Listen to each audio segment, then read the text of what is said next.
So Anthony Scaramucci, as soon as he was named White House Communications Director, made one of his first priorities to go after these leaks, to A, try and figure out who is leaking information to the press, and B, to get those people out of the White House and stop it from happening. And he has been very forceful in his threats to fire everybody. We are working together, the president and myself and other members of his team in law enforcement, to undercut and undercover or out, if you will, the leakers in the entire country.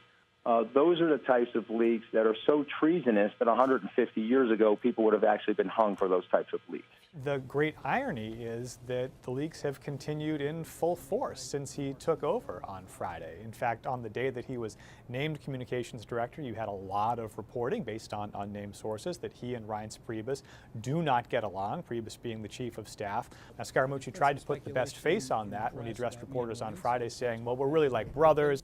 Reince and I have been personal friends for 6 years. We are a little bit like brothers, where we rough each other up once in a while. And yet, he seemed to confirm those leaks and escalate things even further when all of a sudden he was accusing Reince Priebus of leaking a financial disclosure form to Politico, when in fact the financial disclosure form is a public record that news outlets have full access to. Scaramucci himself, when he called into CNN, seemed to cast the relationship or the future of a working relationship between him and Reince Priebus into great doubt. We have had odds. We have had differences. When I said we were brothers from the podium, that's because we're rough on each other. Some brothers are like Cain and Abel. Other brothers can fight with each other and then get along. I don't know if this is repairable or not. That will be up to the president. The Trump White House has been like the leakiest in recent memory, largely because you have these very different factions represented in the same building. So you've got the establishment Republicans represented by folks like Reince Priebus and previously Sean Spicer. You have the populist wing of the White House, so that's folks like Stephen Bannon from Breitbart and Stephen Miller. And then you have some Democrats in the White House, quite frankly, people like Gary Cohn and Jared Kushner from a very prominent Democratic family. And so all of those people have very different worldviews. They're all battling for the president's ear, and invariably, some of that tension leaks out into the press. And so what's striking here is you see this pattern of Scaramucci, even as he's on the warpath against leaks, himself spilling the beans on stuff that was supposed to be confidential.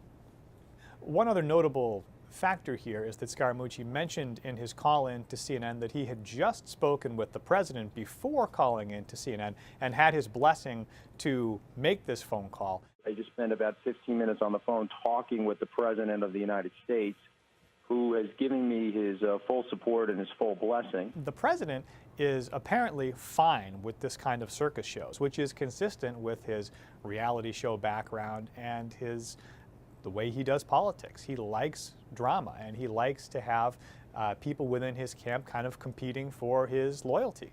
And so I think that it's a mistake to look at the scenario and say, wow, what a distraction this is. This is undermining the president's work. Maybe it is, but the president apparently wants things going this way. The show is here, and the president is totally embracing it.